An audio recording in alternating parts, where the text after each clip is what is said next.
Hello friends, welcome to question classes.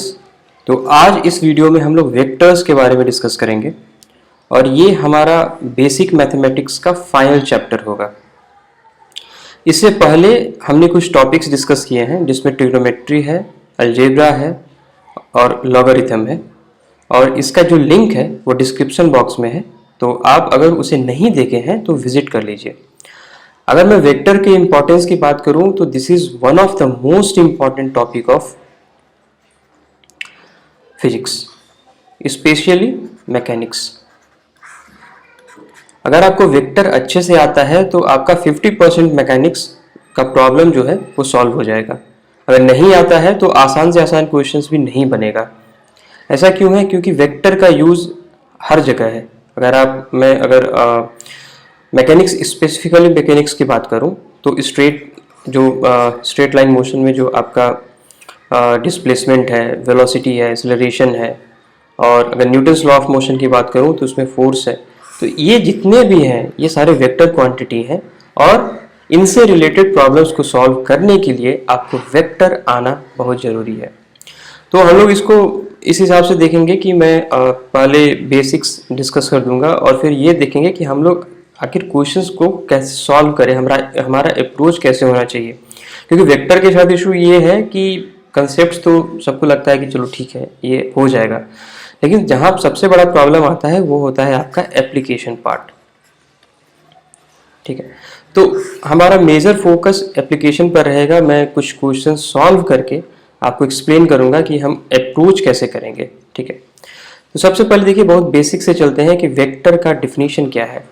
ठीक है, तो it is a quantity which requires direction for its meaning.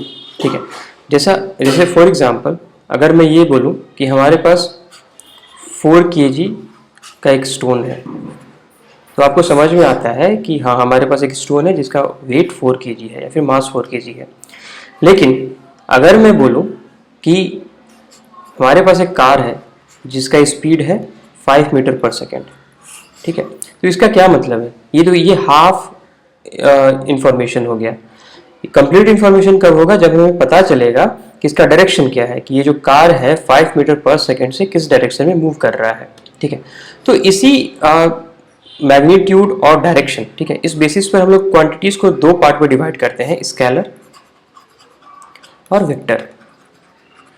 Scalar वो quantity है जिसका सिर्फ मैग्नीट्यूड हमारे लिए इंपॉर्टेंट है। फॉर एग्जांपल मास। ठीक है, तो अगर मैं बोलता हूं कि 4 kg का स्टोन है, तो yes we know it is sufficient, it gives us sufficient information that yes some object it is of 4 kg। ठीक है, नेक्स्ट अगर हम बात करें वेक्टर क्वांटिटी की, तो वेक्टर में मैग्नीट्यूड भी इंपॉर्टेंट है और डायरेक्शन भी इंपॉर्टेंट है। फॉर एग्जांपल वेलोसिटी, अगर मैं ये बोलता हूँ कि कार 5 मीटर पर सेकंड से टुवर्ड्स ईस्ट डायरेक्शन मूव कर रहा है, तो ये हमें कंप्लीट इन्फॉर्मेशन देता है कि आखिर उस जो स्पीड है वो क्या है और किस डायरेक्शन में मूव कर रहा है। ठीक है, तो ये बेसिक डिफरेंस है स्केलर और वेक्टर में। फिर आते हैं हम लोग नोटेशन पर। तो हम नोट कैसे करेंगे? अगर कोई एक क्वांटिटी, जैसे हम लोग किसी भी वेरिएबल को एक्स, मैथ में ना एक्स से डिनोट करते हैं, एक्स वाई जेड इससे डिनोट करते हैं। ठीक है, तो उसी तरह से वेक्टर में जो हम बेसिकली कैपिटल लेटर से डिनोट करेंगे और उस पर एक एरो लगा देंगे। ठीक है, अगर आप स्मॉल से भी करते हैं तो कोई इशू नहीं है, बस उस पर एक एरो आ जाए। तो ये एरो ये इंडिकेट करता है कि हाँ, वो जो क्वांटिटी है वो एक वेक्टर क्वांटिटी है। ठीक, तो अब चलिए कुछ हम लोग प्रॉपर्टीज की बात करते हैं। अगर ज्योमेट्रिकल रिप्रेजेंटेशन देखें तो वेक्टर को हम लोग एक एरो से डिनोट करते हैं। ठीक है, ये जो बेसिकली ये हमें डायरेक्शन देता है। इसको जहाँ पर ये लगा होता है, जो इसको हेड बोलते हैं, और जो टेल एंड होता है इसको हम लोग टेल बोलते हैं। तो हम लोग चलिए कुछ डिस्कस करते हैं प्रॉपर्टीज ऑफ वेक्टर। तो फर्स्ट प्रॉपर्टी है कि a vector can be displaced parallel to itself and it doesn't change. मतलब कि एक ये हमारा वेक्टर है, ठीक है, हम इसको चाहे तो कहीं भी डिस्प्लेस कर सकते हैं, ऐसे करिए, लेकिन पैरेलल। ठीक है, पैरेलल डिस्प्लेस करेंगे तो देखिए इसके डायरेक्शन में तो चेंज होगा नहीं, और इसका मैग्नीट्यूड भी वही रहेगा। ठीक है, तो हम इसे एक वेक्टर क्वांटिटी को पैरेलली कहीं भी उसको शिफ्ट कर सकते हैं। आखिर इसका इंपॉर्टेंस क्या है? ये आपको बहुत ऑब्वियस सा लग रहा होगा, लेकिन इसका इंपॉर्टेंस आएगा जब हम इसका एप्लीकेशन देखेंगे। ठीक है, द सेकेंड इज कि हम अगर एक वेक्टर को अगर हम 360 डिग्री से रोटेट करें तो वो जो वेक्टर है वो इनिशियल वेक्टर के बराबर ही होता है। फॉर एग्जाम्पल मान लिया कि हमारा यहाँ एक वेक्टर है, ठीक है, हम क्या किए कि इसको फिर से घुमा दिए और फिर से एक बार इसको ले आए, ठीक है, तो एंगल कितना से रोटेट हो गया, 360 डिग्री से रोटेट हो गया। तो फिर उस केस में भी जो वेक्टर है उसका डायरेक्शन तो सेम है, सेम ही रहेगा क्योंकि हम उसको पूरा एक राउंड घुमा दे रहे हैं और उसका मैग्नीट्यूड भी सेम है, ठीक है। तो जो नया जो हमारा वेक्टर मिलेगा वो हमारे इनिशियल वेक्टर के बराबर ही होगा, ठीक है। इसको एलिबरेट करते हैं। मान लिया कि हमारे पास एक वेक्टर है ऐसे, ठीक है, एक्स डायरेक्शन में ये पॉइंट कर रहा है, ठीक है। अगर हम इस वेक्टर को 90 डिग्री से मूव कर दें, ठीक है, ये रहा 90 डिग्री, ठीक है, तो इनिशियली ये एक्स मतलब कि इस डायरेक्शन में पॉइंट कर रहा था, अब ये नॉर्थ डायरेक्शन में पॉइंट कर रहा है। तो क्या ये वेक्टर सेम होगा? नहीं होगा। क्यों? क्योंकि भले ही मैग्नीट्यूड सेम है लेकिन डायरेक्शन यहाँ चेंज हो रहा है, यहाँ पर ईस्ट डायरेक्शन में है और यहाँ पर नॉर्थ डायरेक्शन में है। या फिर हम कहें अगर हम एक्स एक्सिस वाई एक्सिस की बात करें तो ये हमारा वाई एक्सिस में है, तो इसका यहाँ पर डायरेक्शन चेंज हो जा रहा है। तो हम क्या बोलेंगे कि जो हमारा वेक्टर है वो चेंज हो गया है, ठीक है, because its direction is being changed, ठीक है। नेक्स्ट प्रॉपर्टी हम देखते हैं एंगल बिटवीन टू वेक्टर्स। देखिए एंगल हम कैसे निकालेंगे दो वेक्टर को, दो वेक्टर के बीच। हम क्या करेंगे कि दोनों वेक्टर को हम जैसे मान लिया कि हमारा ये वेक्टर है, ठीक है, अब हम क्या करेंगे कि दोनों जो हमारा वेक्टर है उसका हम टेल एंड को ज्वाइन करेंगे, ठीक है, इसको और इसको हम ज्वाइन कर देंगे। हम इसको कैसे ज्वाइन कर सकते हैं? हम इस वेक्टर को शिफ्ट कर देंगे, पैरेलली शिफ्ट कर देंगे, ठीक है, या तो इसको शिफ्ट कर दिया या तो इसको शिफ्ट कर दिया। तो चलिए कन्वीनियंस के लिए हम लोग इसको शिफ्ट करते हैं, तो ये इसको हम शिफ्ट करेंगे तो हमारा यहाँ पर ये वेक्टर आ गया, ठीक है। तो हमें पता है कि अगर हम वेक्टर को पैरेलली शिफ्ट करते हैं तो it doesn't impact our result, ठीक है। तो यहाँ शिफ्ट कर दिया तो जो टेल के बीच का जो एंगल होगा ना, जो मिनिमम एंगल होगा उसको हम लोग बोलेंगे angle between two vector. Minimum angle से क्या मतलब है? देखिए इस केस में देखिए कि यहाँ पर देखिए दो एंगल है, एक तो ये वाला हो गया और एक ये वाला हो गया। छोटा कौन सा है? ये वाला है, ठीक है। तो हम बोलेंगे कि ये जो हमारा एंगल है वही हमारा दो वेक्टर के बीच का एंगल है। तो आपको ये समझ में आ गया होगा कि शिफ्टिंग प्रॉपर्टी का क्या यूज है, ठीक है। फोर्थ हम लोग एक देखते हैं यूनिट वेक्टर, ठीक है। तो यूनिट वेक्टर ये एक स्पेशल टाइप का वेक्टर है जिसका मैग्नीट्यूड क्या होता है? 1। अब देखिए कोई भी हमारे पास वेक्टर क्वांटिटी है, ठीक है, इसको हम लोग इसका मैग्नीट्यूड को हम लोग मॉड ए से डिनोट करते हैं, ठीक है। आप मैथ्स में पढ़ चुके होंगे कि मॉड अगर हम किसी नंबर का मॉड लें तो वो क्या करता है? उसका पॉजिटिव हमें रिटर्न करता है। जैसे मान लिया कि 3 का मॉड क्या होगा? 3, क्योंकि 3 एक पॉजिटिव क्वांटिटी है। उसी तरह से अगर -3 का मॉड लेते हैं तो वो क्या रिटर्न करेगा? 3, क्योंकि कोई भी निगेटिव क्वांटिटी हो, ठीक है, उसको उसका पॉजिटिव डिनोट हमें रिटर्न करता है। तो ये मैथ्स में हम लोग मॉडुलस को हम इस हिसाब से पढ़ते हैं, लेकिन वेक्टर में हम लोग मॉडुलस का जो साइन है वो मैग्नीट्यूड डिनोट करने के लिए हम लोग यूज करते हैं। फॉर एग्जांपल हमारे पास एक ए वेक्टर है, ठीक है, जिसका मैग्नीट्यूड है 5। तो हम लोग क्या इसको बोल सकते हैं कि mod A is equal to 5, ठीक है, क्योंकि कोई भी वेक्टर को हम लोग उसके मैग्नीट्यूड और डायरेक्शन से हम लोग रिप्रेजेंट कर सकते हैं, ठीक। तो उसी तरह से यूनिट वेक्टर का मैग्नीट्यूड क्या हो गया? उसका हो गया 1।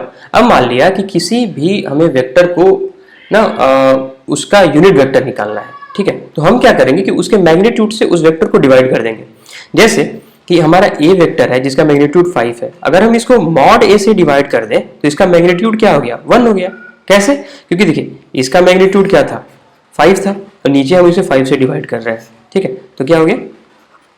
1, ठीक है, तो इसका मैग्नीट्यूड हो गया 1। तो अगर हमें किसी भी वेक्टर का हमें अगर उसके कॉरेस्पॉन्डिंग अगर यूनिट वेक्टर फाइंड करना है तो सिंपली हम उसके मैग्नीट्यूड से उसको डिवाइड कर देंगे, ठीक है। इस पर हम एक एग्जांपल भी करेंगे, ठीक है। तो अब 3 यूनिट वेक्टर काफी यूज होंगे, ठीक है। तो ये 3 वेक्टर होंगे, ये x ले लिया, y ले लिया, z ले लिया। अब इन तीनों एक्सिस के पैरेलल जो यूनिट वेक्टर होगा उसको हम लोग काफी यूज करते हैं वेक्टर कैलकुलेशन में, और हम इसे स्पेसिफिक हम लोग सिंबल से डिनोट करते हैं। जो x एक्सिस के अलोंग जो यूनिट वेक्टर होता है हम उसको i कैप बोलेंगे, y एक्सिस के अलोंग जो होगा उसको j कैप बोलेंगे, और z एक्सिस के जो अलोंग होगा उसको हम k कैप बोलेंगे, ठीक है। तो हमारे पास 3 वेक्टर आ गए, i कैप, j कैप और k कैप, ठीक है। कैप का क्या मतलब है? जैसे अगर हम किसी भी वेक्टर को हम लोग एरो से डिनोट करते हैं, ठीक है, लेकिन अगर हमारा वेक्टर यूनिट वेक्टर है तो हम उसको एरो से डिनोट नहीं करके एक कैप लगा देते हैं। ये एक सिंबल है जो हमें ये बताता है कि जो the vector which we are talking about is a unit vector. ठीक है, अब आई कैप है तो इसका मैग्नीट्यूड क्या हो गया, 1 हो गया।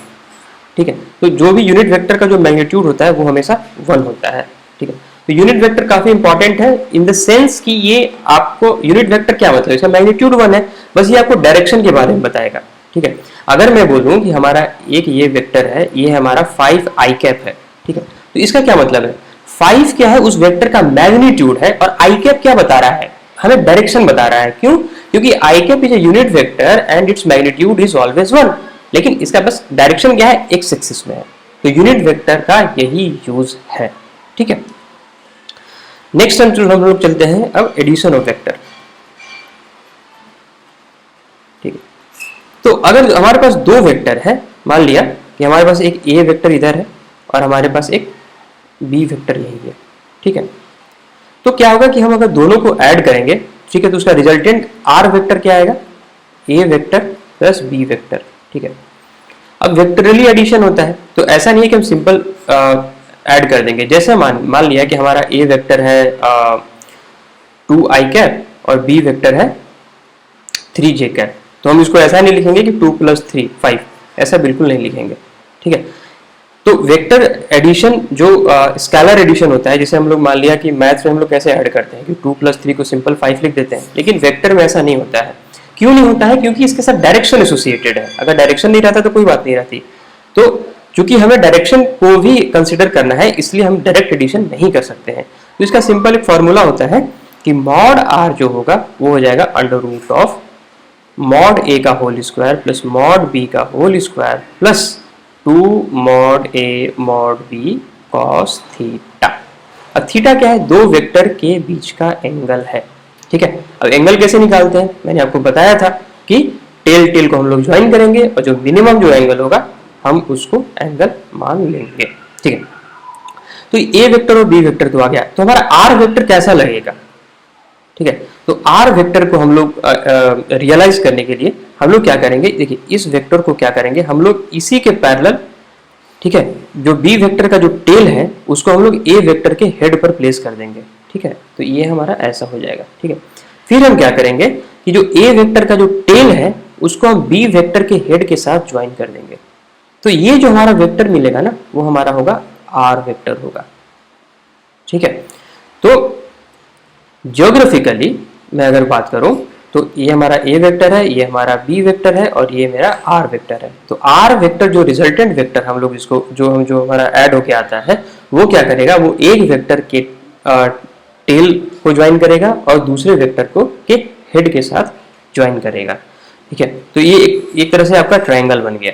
ठीक है, तो आखिर ये इंपॉर्टेंट क्यों है, इंपॉर्टेंट ये इसलिए है क्योंकि आपसे क्वेश्चन पूछा जा सकता है कि ये ए वेक्टर है, ये बी वेक्टर है और ये आर वेक्टर है। ठीक है, तो क्या R vector equal to A vector plus B vector होगा, नहीं होगा। क्यों नहीं होगा, क्योंकि देखिए यहाँ जो आर वेक्टर है इसका जो टेल है एक के हेड के साथ ज्वाइन कर रहा है और उसका जो हेड है वो दूसरे के टेल के साथ ज्वाइन कर रहा है, ऐसा नहीं होगा। ठीक है, इस केस में क्या होगा कि हमारा जो एजम्पशन है वो गलत हो जाएगा।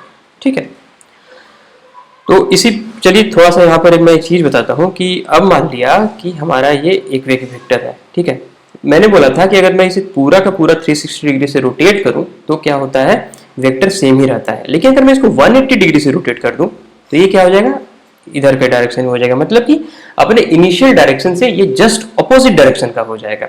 ठीक है, तो उसको डिनोट करने के लिए हम क्या करते हैं, माइनस से डिनोट करते हैं। जैसे मान लिया कि ये मेरा जो वेक्टर था वो मेरा था 5 आई कैप, तो अगर हम उसको 180 डिग्री से रोटेट करें तो हम इसको कैसे डिनोट कर सकते हैं, -5 आई कैप। ठीक है, अगर मैं ग्राफिकल टर्म में देखूं तो मेरा पहले इधर वेक्टर था एक्स एक्सिस की ओर, जब इसे मैंने 180 डिग्री से रोटेट कर दिया तो ये आ गया मेरा माइनस की ओर। ठीक है, ये हमारा हो जाएगा -x। ठीक है, 5 आई कैप इधर हो गया, -5 आई कैप इधर हो गया, तो बस साइन हमारा चेंज हो जाएगा। तो इसमें क्या हो रहा है कि जो आर वेक्टर है वो -r वेक्टर हो जा रहा है। ठीक है, क्योंकि इनिशियली तो वेक्टर ऐसे था लेकिन हम क्या किए कि इसको रोटेट किए और हम ऐसे लिख दिए। ठीक है, तो ये चीज हो गया हमारा वेक्टर एडिशन। और एक और चीज होता है एंगल, ठीक है, ये चलिए ये हमारा था ए वेक्टर था, ये हमारा बी वेक्टर है और ये हमारा आर वेक्टर है, ठीक है, ये हमारा है आर वेक्टर, ठीक है। तो देखिए ये जो आर वेक्टर होगा वो क्या करेगा, यहाँ पर इनिशियली बी वेक्टर ये था, ठीक है, तो ये आर वेक्टर है वो ए वेक्टर के साथ कुछ ना कुछ एंगल बनाएगा, मान लिया कि उसको फाई, ठीक है। तो ये फाई का वैल्यू कैसे निकलेगा, तो सिंपल एक फॉर्मूला यूज कीजिए। इस केस में क्या होता है कि tan phi is equal to B sine theta upon A plus B cos theta, ठीक है। ये कैसे आता है, और ये जो मैंने जो मैग्नीट्यूड जो आपको बताया था कि ये कैसे आता है, ठीक है। अभी हम लोग रिजोल्यूशन ऑफ वेक्टर जब पढ़ लेंगे तो आपको ये क्लियर हो जाएगा कि आखिर ये रिजल्ट का क्या कैसे आता है, इसका डेरिवेशन क्या है। और आई होप मतलब मैं आपसे ये बोलूँगा कि आप इसे ट्राई कीजिए कि खुद से प्रैक्टिस कीजिए, क्योंकि मैं ये नहीं चाहता कि मैं हर चीज़ आपको बताऊँ। तो ये काफ़ी आसान है, मैं रिजोल्यूशन ऑफ वेक्टर मैं बता दूंगा तो मैं इसके बारे में हिंट भी दे दूंगा, लेकिन आप इसे खुद से सॉल्व कीजिए। It is a good mental exercise and it will also improve your trigonometry and mathematics. Overall जो बेसिक मैथमेटिक्स का जो कंसेप्ट है वो आपका स्ट्रांग होगा, ठीक है, ठीक है। तो अब चलिए देखिए, अगर मैं ऐसा बोलूं, ठीक है, कि हमारे पास कोई वेक्टर है, उसको अगर मैं बोलूं कि वो 5 आई कैप है और 3 जे कैप है, ठीक है, इसका क्या मतलब है, ठीक है। देखिए इसका ये मतलब है कि जो ए कैप है ये एक वेक्टर है, इसका एक पार्ट क्या है, वो आई कैप की मतलब एक्स डायरेक्शन में है जिसका मैग्नीट्यूड 5 है, और जो दूसरा पार्ट है वो है 3 वाई डायरेक्शन में है जिसका मैग्नीट्यूड 3 है, ठीक है, ऐसा है। तो अब देखिए, अब इसको मैं अगर ग्राफिकल प्लॉट करूं तो कैसे हम लोग इसको प्लॉट करेंगे। इसको प्लॉट करने के लिए सिंपल आप जो एक्स वाई डायरेक्शन जो मैंने स्ट्रेट लाइन में जो मैंने आपको बताया था कि कैसे पॉइंट को प्लॉट करते हैं, तो देखिए ये वेक्टर का ये 5 यूनिट है एक्स डायरेक्शन में और 3 यूनिट है वाई डायरेक्शन में। तो आप इस जो आपका जो ग्राफ है जो एक्स और वाई एक्सिस जो बन रहा है, आप उस पर एक पॉइंट लीजिए जिसका कोऑर्डिनेट है 5,3, ठीक है। आप उसको 0,0 से आप मैच कर दीजिए, ठीक है, और यहाँ एक एरो लगा दीजिए। तो ये जो वेक्टर है वो है हमारा ए वेक्टर, ठीक है। तो ये वेक्टर, अब देखिए, अब अभी जो मैंने आपको वेक्टर एडिशन का जो कंसेप्ट बताया है वो यहाँ पर यूज हो रहा है, कैसे कि A vector is a summation of this vector and this vector. तो ये तो आपका वेक्टर हो गया, आप इसको पैरेलली शिफ्ट कीजिए वाई वाले को, तो यहाँ पर ये आएगा, ठीक है। तो ये क्या है, जो ए वेक्टर है वो टेल और हेडेड को ज्वाइन कर रहा है, ठीक है। तो जैसा मैंने अभी यहाँ पर बताया है कि किसी भी वेक्टर को हम लोग ए कैप और बी कैप के फॉर्म में लिख सकते हैं, तो उसी तरह से यहाँ उसका एप्लीकेशन हो गया कि किसी भी एक हम वेक्टर को ए कैप को हम 5 आई कैप और 3 जे कैप के एडिशन में हम लोग लिख रहे हैं, ठीक है। तो इसका एप्लीकेशन ये है। उसी के साथ मैं एक और चीज़ बताना चाहता हूँ कि अगर जैसे हमारा ये वेक्टर हो गया 5 i cap plus 3 j cap, ठीक है।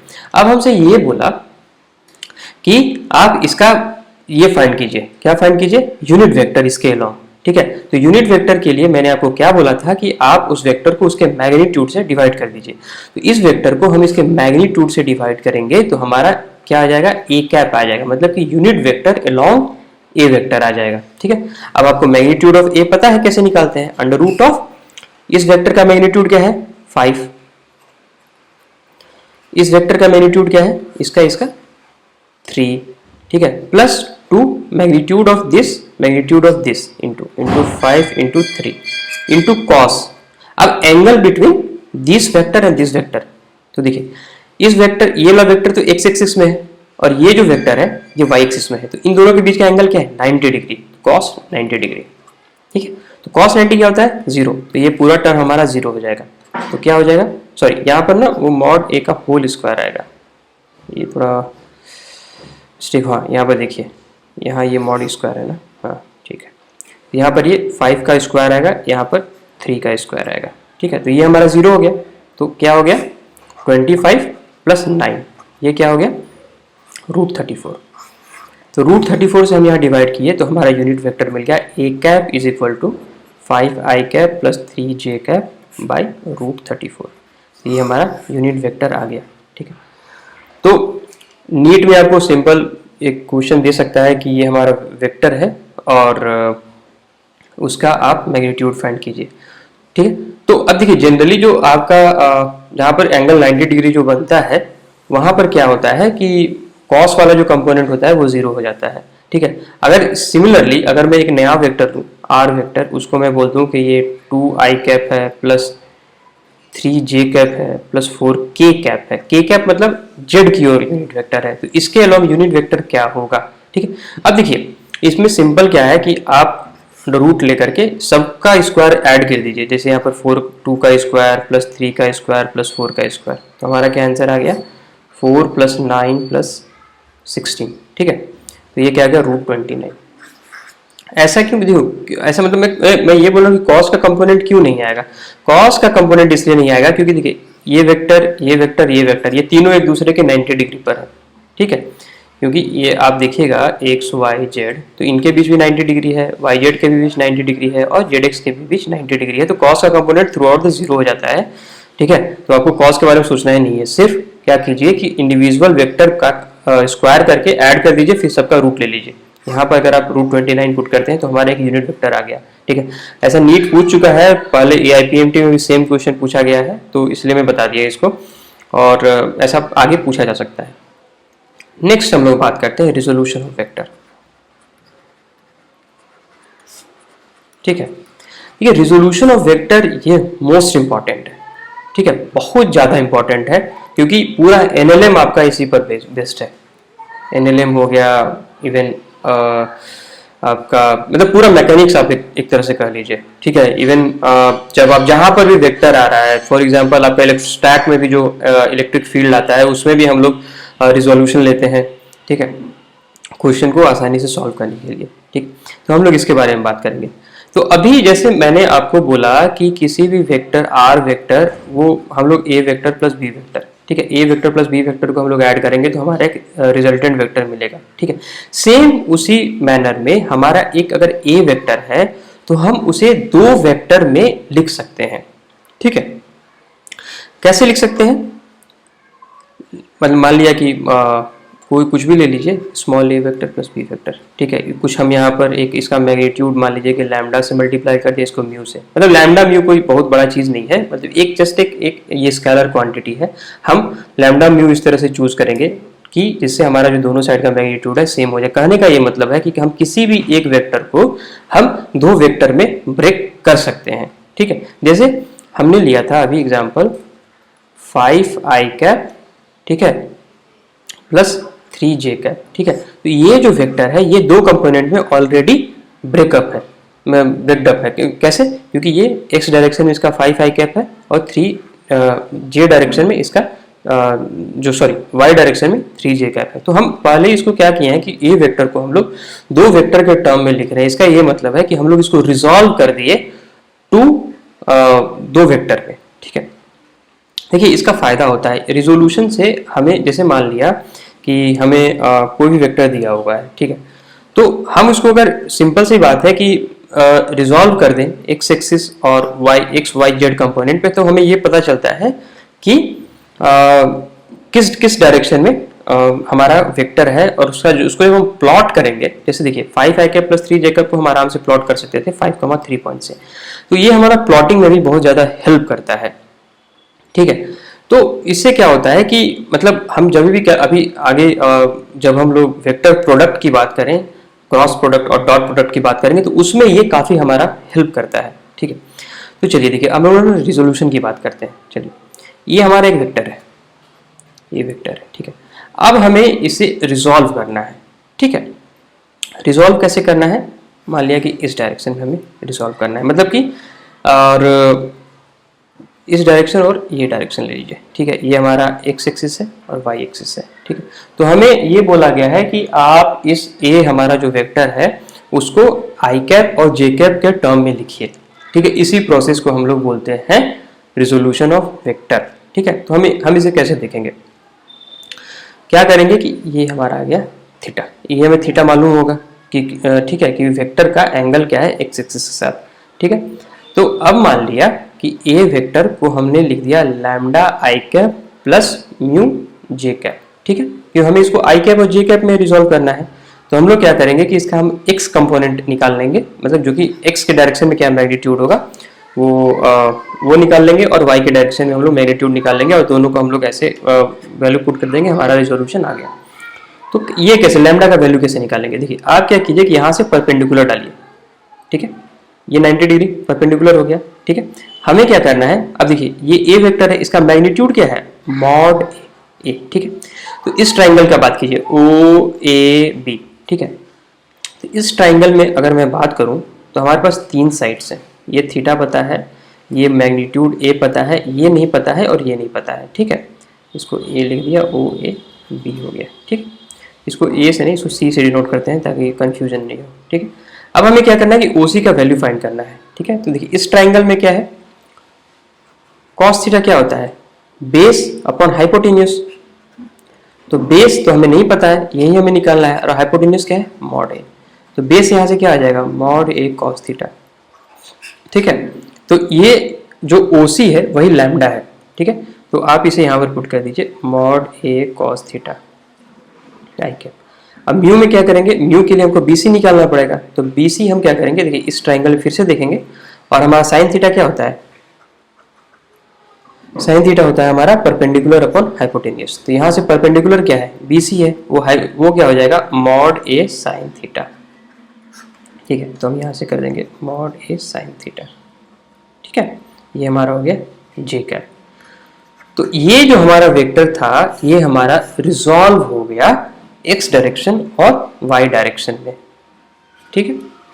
तो बेसिकली इसी को हम लोग रिजोल्यूशन ऑफ वेक्टर बोलते हैं, ठीक है। अब देखिए नेक्स्ट हम लोग, अगर मैं बात करूं कि एक एग्जाम्पल लेते हैं, ठीक है। मान लिया कि हमारे पास ए वेक्टर है जिसका मैग्नीट्यूड है 5, ठीक है, मॉड ए इज 5, और वो जो एक्स एक्सिस के साथ एंगल बना रहा है वो है 30 डिग्री। अब मैं बोलता हूं कि resolve this vector in I cap and J cap, ठीक है। ये है y एक्सिस, ये है x एक्सिस, ठीक है। तो अगर मैं इस वेक्टर को प्लॉट करूं तो ये 5 मैग्नीट्यूड क्या आ गया और हो गया एंगल 30 डिग्री, ठीक है।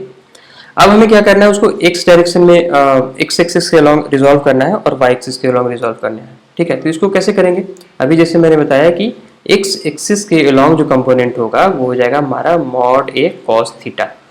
कॉस थीटा भी पता है 30 डिग्री है, कॉस 30 क्या होता है, √3/2, ठीक है। तो मॉड ए कॉस थीटा क्या हो जाएगा, 5 इंटू √3/2, ठीक है, 5 √3/2, ठीक है। और जो y एक्सिस है उसके अलॉन्ग क्या हो जाएगा, मॉड ए साइन थीटा, ये हो गया 5 इंटू 1/2, दैट इज 5/2, ठीक है। तो अगर हम लोग ए वेक्टर को रिजॉल्व करना चाहें तो हम लोग कैसे लिख सकते हैं, A cap is equal to 5 √3/2 i cap plus 5/2 j cap. ये हमारा रिजोल्यूशन हो गया, ठीक है। तो ये सारी चीज़ें हो गई, हम लोग वेक्टर को हम लोग कैसे रिजॉल्व करते हैं, ठीक है। तो सिंपल सी बात है, आपको किसी भी एक्सिस में एक्सिस के अलॉन्ग आपको लेना है, रिजोल्यूशन लेना है, तो सिंपल आप यही कीजिए कि आप परपेंडिकुलर ड्रॉ कीजिए, ट्राइंगल बनाइए और उसका वैल्यू कैलकुलेट कीजिए। तो एक ना प्रैक्टिकल एग्जांपल लेते हैं, ठीक है। फॉर एग्जांपल ये वेज है, आप न्यूटन्स लॉ में इसको काफ़ी अच्छे से पढ़ चुके हैं, ये 60 डिग्री का एंगल है, ठीक है। यह हमारा है 2 kg का ब्लॉक है, ठीक है। तो हमसे ये बोल रहा है कि resolve its weight along and perpendicular to the plane, ठीक है। इसका वेट कैसे लग रहा है, ऐसे लग रहा है, ठीक है। ये हमारा mg लग रहा है 20 न्यूटन, ठीक है। तो हमें किसके अलॉन्ग करना है, इस प्लेन के अलॉन्ग, ठीक है। मैं पेन का कलर चेंज कर लेता हूँ ताकि मैं और अच्छे से इसको रिप्रेजेंट कर सकूँ, ग्रीन कर लिया इस बार, ठीक है। तो क्या है कि ये जो प्लेन है और उसके परपेंडिकुलर एक्सिस में हमें रिजॉल्व करना है।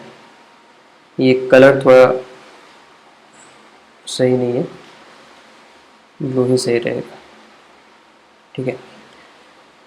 तो प्लेन के अलॉन्ग तो ये हो गया, उसके परपेंडिकुलर के अलॉन्ग ये हो गया एक्सिस, ठीक है। अब देखिए हम लोग इसको कैसे रिजॉल्व करेंगे, ये था यहाँ से हमारा आ गया 20 न्यूटन और यहाँ है 60 डिग्री। ठीक, तो हमें क्या करना है, एक तो इसके अलोंग करना है और एक इसके परपेंडिकुलर के अलोंग। ठीक है, तो इसको एक्सटेंड करेंगे, इसको भी एक्सटेंड करेंगे। ठीक है, अब देखिए यहाँ क्या है कि ये 60 डिग्री है, तो ये एंगल क्या हो गया, अब ये राइट एंगल ट्रायंगल है, ये 90 डिग्री है, तो ये हमारा हो गया 30 डिग्री। ठीक है, तो अब जब 30 डिग्री हो गया तो हम क्या करेंगे कि यहाँ से हम एक परपेंडिकुलर ड्रॉ करेंगे। किस एक्सिस पर, जिस एक्सिस पर हमें प्रोजेक्शन लेना है। ठीक है, हम पहले प्लेन के लॉन्ग ले रहे हैं। तो जब यहाँ पर 30 डिग्री आ गई, तो 30 डिग्री आ गया, यहाँ से प्रोजेक्शन ले लिया, तो ये एंगल क्या हो, ये क्या हो जाएगा, मॉड ए कॉस थीटा। तो मॉड ए हमारा क्या है 20, ये तुम्हारा वेट का जो मैग्नीट्यूड है वो है 20 न्यूटन। तो मॉड जो, अगर हम ए वेक्टर इसको मानते हैं तो उसका मॉड ए क्या हो गया 20 हो गया। तो 20 को हम लोग 20 into cos theta that is √3/2, it is 10√3। ठीक है, तो इस इंक्लाइन के लॉन्ग जो हमारा जो रिजोल्यूशन हो गया वो हो गया 10√3। अगर मैं इसके इस इंक्लाइन प्लेन के परपेंडिकुलर की बात करूं तो मैं क्या करूंगा, यहां से परपेंडिकुलर डालूंगा। ठीक है, जब अगर मैं परपेंडिकुलर डाला तो देखिए तो क्या हो गया, मुझे ये चीज चाहिए, सॉरी हमें क्या चाहिए, ये वाला चीज है ना, ये चाहिए। ठीक है, तो ये चीज क्या है, अब मैं बोलता हूं कि वेक्टर को, अब देखिए अब ना वेक्टर का इनिशियल आपका प्रॉपर्टी जो मैं बताया था कि vector can be shifted parallelly, तो मुझे क्या चाहिए, इसका मैग्नीट्यूड चाहिए। तो देखिए ये वाला क्या है, यही तो वेक्टर है, इसको हम लोग यहाँ पर पैरेलली शिफ्ट कर दिए, तो ये जो चीज है ये वही चीज है। तो हम क्या करेंगे कि इसका हम लोग वैल्यू फाइंड कर लेंगे। जब हम इसका वैल्यू फाइंड कर लेंगे तो हमारा जो प्लेन के परपेंडिकुलर डायरेक्शन में जो हमें चाहिए था रिजोल्यूशन, उसका हमें वैल्यू मिल जाएगा। तो फिर हम इसी डायरेक्शन में करेंगे, इस डायरेक्शन में अब इसका क्या आएगा, मॉड ए साइन थीटा, और साइन थीटा क्या, साइन 30 डिग्री क्या होता है, हाफ होता है, तो 20 इंटू हाफ दैट इज 10। ठीक है, तो परपेंडिकुलर के प्लेन के अलोंग जो हमारा मैग्नीट्यूड आ गया वो हो गया 10√3, और प्लेन के परपेंडिकुलर के अलोंग जो हमारा मैग्नीट्यूड आ गया वो हो गया 10। तो हमारा ये जो दो वेक्टर, ये जो वेक्टर है, जो वेट जो वेक्टर है जिसको हम ए वेक्टर हम लोग एज्यूम किए हैं, that has been resolved along two direction, along the inclined plane and perpendicular to the inclined plane. तो आई होप आप लोगों को ये रिजोल्यूशन का जो पार्ट है ये क्लियर हो गया होगा। ठीक है, अब हम लोग चलते हैं मल्टीप्लिकेशन ऑफ वेक्टर। ये मल्टीप्लिकेशन ऑफ वेक्टर काफी इंपॉर्टेंट है, काफी ज्यादा इंपॉर्टेंट है, मतलब वेक्टर पूरा का पूरा चैप्टर ही इंपॉर्टेंट है। ठीक है, तो अब देखिए इसमें दो चीज हम पढ़ेंगे, फर्स्ट डॉट प्रोडक्ट जिसको हम लोग स्केलर प्रोडक्ट भी बोलते हैं, सेकंड क्रॉस प्रोडक्ट जिसको हम लोग वेक्टर प्रोडक्ट भी बोलते हैं।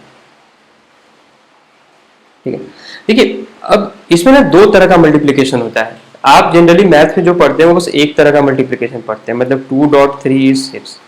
ठीक है, इसमें ज़्यादा कुछ दिमाग लगाना ही नहीं है। लेकिन वेक्टर की जब बात करेंगे तो हमें इसमें ना दो तरह का आता है, एक डॉट, इसको एक को डॉट बोलते हैं, एक को क्रॉस बोलते हैं। ठीक है, इसलिए वेक्टर ना थोड़ा कॉम्प्लिकेटेड होता है क्योंकि ऐसा हम लोग पहले कभी पढ़े नहीं है। ठीक है, जिससे थोड़ा डिफिकल्टी होता है अंडरस्टैंड करने में। लेकिन एक बार आप इसको समझ जाइएगा तो it would be become very easy, even the whole vector will become very easy.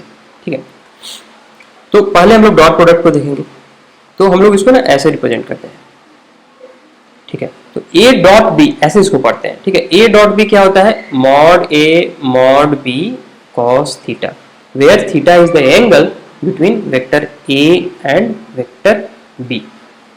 ठीक है, और हाँ ठीक है, चलिए ये चीज हो गया। अब देखिए, अब हम लोग कुछ केस लेते हैं। सबसे पहले हम लेते हैं आई कैप, जे कैप, के कैप, ये तीनों का। अगर हम आई कैप डॉट जे कैप की बात करें तो क्या होना चाहिए, mod I cap mod J cap into angle between I cap and J cap. ये आई है, ये जे है, ये के है। ठीक है, ये तो 90 डिग्री है, cos 90 क्या हो गया 0। सिमिलरली जे कैप डॉट के कैप, ये क्या हो गया 0, और के कैप डॉट आई कैप क्या हो गया 0। मतलब कि जहां भी आई कैप डॉट जे कैप आएगा वो हो जाएगा 0।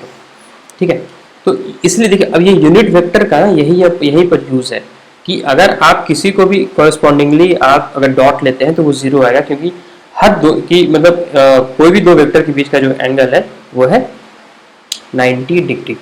ठीक है, तो अगर मैं आपको बोलूं कि हमारा एक वेक्टर है ए वेक्टर, वो है हमारा 6i cap plus 3j cap, और जो हमारा बी वेक्टर है वो है हमारा 2k कैप।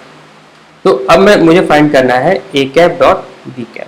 तो हम लोग कैसे करेंगे, 6i cap plus 3j cap dot 2k cap. ठीक है, अब हम क्या करेंगे कि इसको ना इंडिविजुअली मल्टीप्लाई करेंगे सबसे। कैसे होगा, 6i cap dot 2k cap plus 3j cap dot 2k cap. ठीक है, तो 6 2 जा 12, तो ये तो मैग्नीट्यूड मल्टीप्लाई करिए, यहाँ पर आ गया i cap dot k cap plus 6j cap dot k cap. ये देखिए ये क्या होता है, ये तो जीरो हो गया, ये भी जीरो हो गया, तो ओवरऑल हमारा आंसर क्या आ गया, जीरो। मतलब कि A cap dot B cap ये हमारा क्या, जीरो। ठीक है, तो ये चीज है आपका डॉट प्रोडक्ट का बात।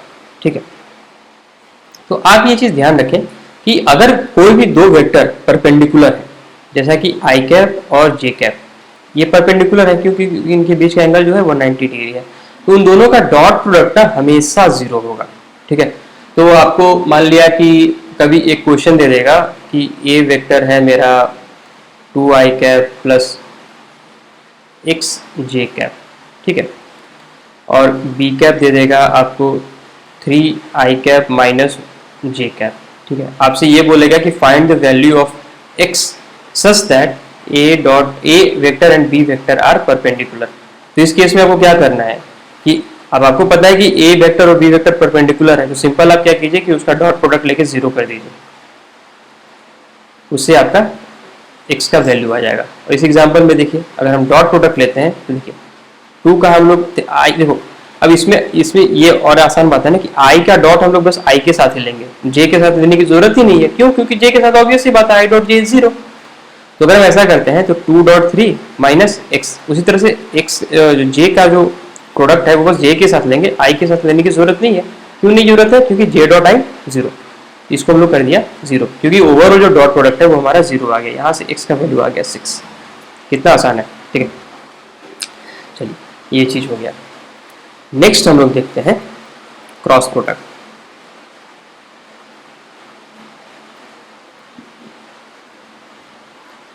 क्रॉस प्रोडक्ट हम लोग कैसे डिनोट करते हैं, ए वेक्टर क्रॉस बी वेक्टर, यहाँ जिसमें लिखना क्रॉस लिखते हैं ना, इसलिए हम इसको बोलते हैं क्रॉस प्रोडक्ट। ठीक है, तो इसमें क्या होता है कि ए क्रॉस बी ऐसे इसको पढ़ते हैं, तो ये हमारा होता है mod A into mod B into sine theta. ठीक है, इंटू एन कैप। ठीक है, इसका ये मतलब है कि ये जो हमारा जो क्वांटिटी देता है ये हमारा एक वेक्टर क्वांटिटी आता है। ठीक है, और जो हमें डॉट प्रोडक्ट से जो हमें रिजल्ट मिलता था ना वो एक स्केलर क्वांटिटी मिलता था। ठीक है, स्केलर इन द सेंस कि हमें बस मैग्नीट्यूड मिलता था, उसका डायरेक्शन नहीं मिलता था। अगर मैं ए वेक्टर डॉट बी वेक्टर की बात करूं तो इससे जो मेरा आंसर आएगा वो एक स्केलर आएगा। वेक्टर वेक्टर दोनों का डॉट लिया, आ गया हमारा स्केलर। ठीक है, लेकिन क्रॉस के साथ डिफरेंट है, वेक्टर वेक्टर क्रॉस लिया, आ गया हमारा वेक्टर। इसलिए एन कैप क्या है, बेसिकली एन कैप क्या करता है, डायरेक्शन को डिनोट करता है, इस वेक्टर के डायरेक्शन को। और क्रॉस प्रोडक्ट से जो हमें जो रिजल्टेंट वेक्टर मिलता है, मान लिया कि सी वेक्टर मिला, ठीक है, ये ए और बी दोनों के परपेंडिकुलर होगा। ठीक है, तो और ए क्रॉस बी क्या आ गया आपका, ये इसको अगर हम लोग वैल्यू कैलकुलेट करें तो क्या आ जाएगा, mod A into mod B into sine theta, where what is where sine theta is the angle between mod A and A vector and B vector. ठीक है, तो ये हमारा आ गया क्रॉस प्रोडक्ट का सिग्निफिकेंस। अब देखिए नेक्स्ट क्या है, इसका डायरेक्शन। तो डायरेक्शन मैंने क्या बोला कि जो डायरेक्शन जो आएगा रिजल्टेंट वेक्टर का वो हमारा इंडिविजुअल वेक्टर जिसका हम लोग क्रॉस प्रोडक्ट ले रहे हैं उसके परपेंडिकुलर होगा। तो एक डायग्राम मैं यहाँ अटैच किया हूँ, हाँ इसको देखिए। देखिए ये हम क्या कर रहे हैं कि ए वेक्टर इस प्लेन में है, बी वेक्टर इस प्लेन में है। ठीक है, हम इसका क्रॉस प्रोडक्ट ले रहे हैं, तो हमारा जो रिजल्टेंट आ रहा है सी वेक्टर, देखिए ये इस प्लेन के ना परपेंडिकुलर है, मतलब कि जो सी वेक्टर होगा वो ए वेक्टर के भी परपेंडिकुलर होगा और बी वेक्टर के भी परपेंडिकुलर होगा। ठीक है, तो अब जैसे डायरेक्शन निकालना होता है ना हमें कि आखिर वेक्टर प्रोडक्ट में या फिर क्रॉस प्रोडक्ट में डायरेक्शन क्या होगा, तो उसके लिए हम लोग राइट हैंड रूल का यूज़ करते हैं। राइट हैंड रूल आप लोगों ने पढ़ रखा होगा, कुछ लोग इसको स्क्रू रूल कुछ कुछ और बोलते हैं, लेकिन सबसे आसान मुझे ये लगता है और आई होप आप लोग को भी ये आसान लगेगा। ठीक है, तो देखिए इसमें क्या कीजिए, राइट हैंड रूल में मतलब बेसिकली अगर आपको रिजल्टेंट वेक्टर का डायरेक्शन फाइंड करना है तो देखिए हम यहाँ क्या बोल रहे हैं, ए क्रॉस बी। तो आप क्या कीजिए कि ए के क्रॉस ना पाम रखिए, जैसे यहाँ पर रखा हुआ है, ये जो आप देख रहे हैं ना पाम रखिए। ठीक है, फिर बी के क्रॉस उसको ना कर्ल कीजिए, जैसे कर्ल कर रहा है। ठीक है, तो बी के क्रॉस कर्ल किया तो आपका जो थंब है ना वो जैसे पॉइंट करेगा ना जिस डायरेक्शन में, वही डायरेक्शन होगा रिजल्टेंट वेक्टर का, मतलब कि सी वेक्टर का। ठीक है, तो मैं देखिए स्टार्टिंग में आपको मैं बोला था कि ऐसा नहीं है कि वेक्टर में अगर हम लोग मतलब ए की स्टार्टिंग में मैंने बताया था ना कि ए प्लस बी, यहाँ जो आपको मैं बताया था एक चीज़ कि दो चीज़ें हाँ, कि अगर दो वेक्टर को अगर हम लोग ऐड करते हैं ए वेक्टर प्लस बी वेक्टर, अगर हम इसको अपोजिट कर दें बी वेक्टर प्लस ए वेक्टर, तो हमें ये सेम चीज़ देता है। ठीक है, लेकिन हर जगह ये वैलिड है नहीं, मतलब क्या मैं बताऊँ कि वेक्टर मतलब वेक्टर में हर जगह वैलिड है नहीं, क्योंकि देखिए A cross B is not equal to B cross A. क्यों? क्योंकि देखिए क्योंकि मैग्नीट्यूड तो सेम रहेगा लेकिन डायरेक्शन चेंज कर जाएगा। तो अगर मैं बोल देखिए क्या होगा इसमें, अगर मैं बी क्रॉस से लेता हूँ तो आप क्या कीजिए कि पहले बी के क्रॉस आप लोग पाम रखिए और ए के क्रॉस कर्ल कीजिए, तो आपका जो थंब है ना वो नीचे की ओर फिर पॉइंट करेगा। तो हमारा यहाँ पर डायरेक्शन क्या है ना वो चेंज हो जा रहा है, मैग्नीट्यूड वाइज सेम रहेगा लेकिन डायरेक्शन चेंज हो जाएगा। इसलिए मैं बोलता हूँ कि वेक्टर प्रोडक्ट में ए क्रॉस बी को हम लोग बी क्रॉस ए के बराबर नहीं लिख सकते हैं। तो ये था, बहुत बेसिक था क्रॉस प्रोडक्ट का। तो देखिए अब हम लोग जो हमारा जो यूनिट वेक्टर है उसको इस पर अप्लाई करते हैं। आई क्रॉस आई क्या होगा बताइए, आई क्रॉस आई मतलब कि हमारा जो आई क्रॉस आई दोनों एक्सेस में पॉइंट कर रहे हैं, तो दोनों के जो बीच का जो एंगल है वो हो जाएगा 0 डिग्री। साइन 0 क्या होता है 0, तो आई क्रॉस आई हो गया 0, जे क्रॉस जे क्या हो गया 0, के क्रॉस के क्या हो गया 0, सारा हो गया आपका 0 0 0। ठीक, तो देखिए डॉट में क्या होता था आई डॉट आई 1। ठीक है, ऑब्वियस सी बात है क्योंकि वहाँ पर cos थीटा आ रहा है और cos 0 क्या होता है 1, इसलिए ऐसे वहाँ पर 1 हो रहा था। लेकिन यहाँ पर क्या है कि आई क्रॉस आई क्या हो रहा है 0, क्यों? क्योंकि साइन 0 0 होता है। आई क्रॉस जे क्या होगा, अभी मैं इसको बताता हूँ। और आई डॉट जे क्या होता था, वो होता था 0 क्योंकि cos 90 0 है। ठीक है, तो देखिए आई क्रॉस जे होता है के कैप, आप इसको ध्यान रखिए। ठीक है, उसी तरह से जो जे क्रॉस आई होगा वो क्या होगा माइनस के कैप। ठीक है, क्यों? अभी मैंने आपको बताया कर्ल वाला चीज़, तो आप उसे एक बार अप्लाई कीजिए, आपको ये क्लियर हो जाएगा। तो इसको ना याद करने के लिए मैंने एक वो रहता है, एक डायग्राम ये बनता है, आप उसे ध्यान रखिएगा। ठीक है, आप क्लॉकवाइज ट्रेवल कीजिए, आई क्रॉस जे के, ठीक है, के क्रॉस आई जे। ठीक है, अगर एंटी क्लॉकवाइज आप कीजिएगा तो जे क्रॉस आई कीजिएगा तो वो क्या हो जाएगा माइनस के हो जाएगा। ठीक है, जे क्रॉस आई क्या हो जाएगा माइनस के। तो आप इसे ना बस वो क्लॉक वाइज में आप बस मतलब ऐसे रख लीजिए, जब भी आपको कंफ्यूजन हो तो इस तरह का डायग्राम बना लीजिए और क्लॉकवाइज मूव कीजिए। तो क्लॉकवाइज जब मूव कीजिएगा तो क्या हो जाएगा आई क्रॉस जे इज के। तो सिंपल अगर हम लोग एंटी क्लॉकवाइज मूव करते हैं मतलब कि जे क्रॉस आई करते हैं तो क्या हो जाएगा माइनस के। उसी तरह से के क्रॉस जे करते हैं तो हमारा क्या हो जाएगा माइनस आई। एंटी क्लॉकवाइज अगर हम मूव करते हैं तो क्लॉकवाइज है पॉजिटिव, एंटी क्लॉकवाइज है नेगेटिव। आप इसको ध्यान रखिए, ये आपका प्रॉब्लम सॉल्व कर देगा। ठीक है, तो मैं इसे इम्फेसाइज क्यों कर रहा हूँ? ठीक है, इम्फेसाइज इसलिए कर रहा हूँ कि देखिए ये आपका 2019 का सॉरी इस साल का क्वेश्चन है 2020 का नीट में। अब मुझसे ये पूछा है कि find the torque about origin when a force of 3 Newton act on a particle whose position vector is 2k cap। देखिए यहाँ पर आप क्या आ गया, फोर्स क्या है 3j कैप है और r वेक्टर क्या है 2k कैप है और हमें ऑरिजिन के अबाउट इसका टॉर्क निकालना है। तो टॉर्क क्या होता है r क्रॉस f। ठीक है, आप ये ध्यान रखिएगा, बहुत सारे लोग इसमें ये मिस्टेक कर देते हैं कि वो उसको f क्रॉस r लिख देते हैं। ठीक है, तो r क्रॉस f कीजिएगा तो क्या आ जाएगा 2k cap cross 3j cap, it is 6k cap cross j cap. ठीक है, तो क्या आ जाएगा, अभी आपने k क्रॉस j क्या हो गया, अभी मैंने आपको ये बताया था। हम यहाँ पर देखिए k क्रॉस j करना है तो हम एंटी क्लॉकवाइज मूव कर रहे हैं, एंटी क्लॉकवाइज मूव कर रहे हैं इसका मतलब माइनस आई आएगा, माइनस 6i क्या, आंसर क्या हो गया। अब ऑप्शन देखिए ये भी दिया हुआ है, तो बहुत सारे लोग इसी में कंफ्यूज कर गए साइन में, जिससे क्या हुआ कि आना तो चाहिए था उनको +4 आ गया -5, तो ये चीज़ था। तो क्रॉस प्रोडक्ट और वेक्टर का जो थ्योरेटिकल पोर्शन है वो उसमें बस इतना ही है, और नेक्स्ट वीडियो में, ये वीडियो काफ़ी लंबा हो गया है, तो नेक्स्ट वीडियो में मैं प्रीवियस ईयर्स के क्वेश्चंस डिस्कस करूँगा, और कुछ अलग से भी और प्रॉब्लम्स मैं डिस्कस कर दूँगा, और वो भी सेशन लंबा चलेगा। सो जिससे कि और जो क्लैरिटी है वेक्टर को लेकर के मैं वो प्रोवाइड कर पाऊँगा। सो इस सेशन को मैं सोच रहा था और एक्सटेंड करने का, तो एक और क्वेश्चन था तो वो उसको खैर मैं बाद में डिस्कस कर दूँगा। So thank you. So watch this video again if you have not gone through, and you can send your queries either on mail, or you can join our Telegram group also. So that's all in this video. We will be putting another video on vector for question practice. So that's all. Goodbye. Have a nice day.